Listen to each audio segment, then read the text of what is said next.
ఈరోజు భద్రాద్రి కొత్తగూడెం జిల్లాలో టీఆర్ఎస్డి పార్టీలో చేరికలు జరిగినవి. మా సీతక్కను పినపాక నియోజకవర్గం ఇన్ఛార్జిగా డిక్లేర్ చేస్తున్నాం. గతంలో డిక్లేర్ చేసినప్పటికీ అప్పుడు పార్టీ రిజిస్ట్రేషన్ కాలేదు. కాబట్టి మేము పోటీ చేయలేకపోయాం.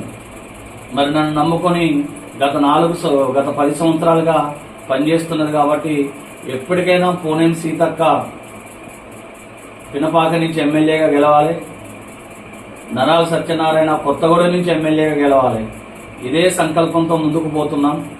అదేవిధంగా జూబ్లీ హిల్స్ ఉప ఎన్నికలు కూడా జరుగుతున్నాయి.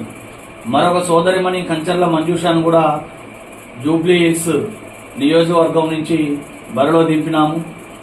సాయశక్తులా ప్రయత్నించి ఆమె గెలుపు కూడా సహకరిస్తాం. వీళ్ళందరూ కూడా ప్రచారానికి వస్తారు. కాబట్టి వీరికి మరొకసారి ధన్యవాదాలు తెలియజేస్తున్నాం. ఈరోజు పార్టీ చేరిన వారిలో కుమారి బాలరాజు గారు, అనిల్ కుమారు, పార్వతక్క, కృష్ణ,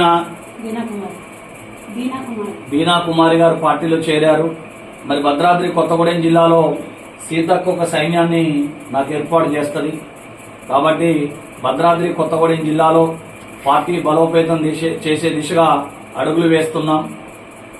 మరి త్వరలో అంటే ఈ నెల 11వ తారీఖున బషీర్బాగ్ ప్రెస్ క్లబ్లో ప్రెస్ మీట్ ఏర్పాటు చేస్తున్నాం.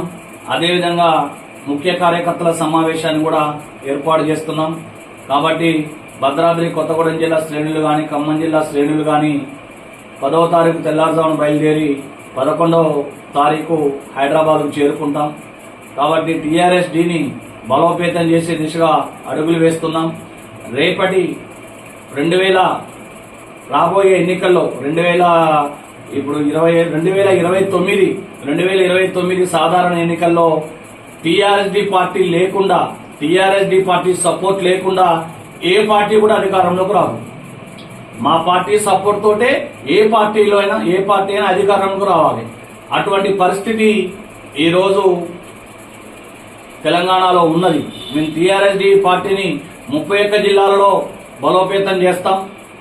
యువకులను తీసుకుంటాం, మహిళలను తీసుకుంటాం, కార్మికులు, కర్షకులు, రైతులు, తెలంగాణలో సబ్బండ వర్గాలు మా టీఆర్ఎస్డీ వైపు వచ్చేటట్లుగా చూస్తామని, పార్టీని 33 జిల్లాల్లో అభివృద్ధి చేస్తామని, జూబ్లీ హిల్స్ ఎన్నికల్లో కూడా పోటీ చేస్తున్నామని తెలియజేస్తూ ఉన్నాం.